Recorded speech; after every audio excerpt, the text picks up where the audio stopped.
I do not believe in taking the right decision. I take a decision and make it right. There are two powers in the world. One is the sword and the other is the pen. There is a great competition and rivalry between the two. There is a third power stronger than both, that of the women. Think 100 times before you take a decision, but once that decision is taken, stand by it as one man. Expect the best, prepare for the worst. Democracy is in the blood of the Muslims, who look upon complete equality of mankind, and believe in fraternity, equality, and liberty. No nation can rise to the height of glory unless your women are side by side with you. We are victims of evil customs. It is a crime against humanity that our women are shut up within the four walls of the houses as prisoners. There is no sanction anywhere for the deplorable condition in which our women have to live. You are free. You are free to go to your temples. You are free to go to your mosques or to any other places of worship in this state of Pakistan. You may belong to any religion, caste or creed that has nothing to do with the business of the state. You will have to make up for the smallness of your size by your courage and selfless devotion to duty, for it is not life that matters, but the courage, fortitude and determination you bring to it. India is not a nation, nor a country. It is a subcontinent of nationalities, with faith, discipline and selfless devotion to duty. There is nothing worthwhile that you cannot achieve. No nation can ever be worthy of its existence that cannot take its women, along with the men.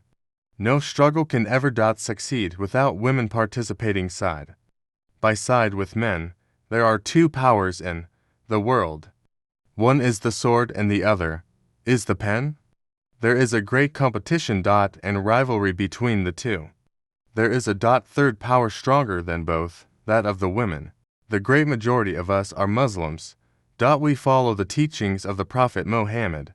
May peace be upon him. We are members of the Brotherhood of Islam in which all are equal in rights, dignity and self-respect. Consequently, we have a special and a very deep sense of unity. But make no mistake, Pakistan is not a theocracy or anything like it. Do not forget that the armed forces are the servants of the people. You do not make national policy. It is we, the civilians, who decide these issues, and it is your duty to carry out these tasks with which you are entrusted. I have lived as plain Mr. Jinnah, and I hope to die as plain Mr. Jinnah. I am very much averse to any title or honors, and I will be more than happy if there was no prefix to my name. We have undoubtedly achieved Pakistan, and that too without bloody war, practically peacefully, by moral and intellectual force, and with the power of the pen, which is no less mighty than that of a sword, and so our righteous cause has triumphed.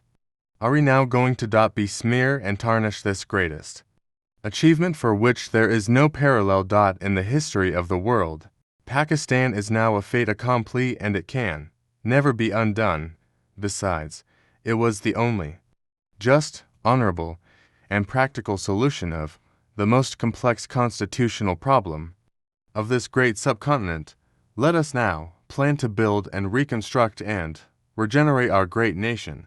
Any idea of a united India could never have worked, and in my judgment it would have led us to terrific disaster. Islam expects every Muslim to do this duty, and if we realize our responsibility, time will come soon when we shall justify ourselves worthy of a glorious past. Pakistan not only means freedom and independence, but the Muslim ideology, which has to be preserved, which has come to us as a precious gift and treasure, and which we hope other will share with us.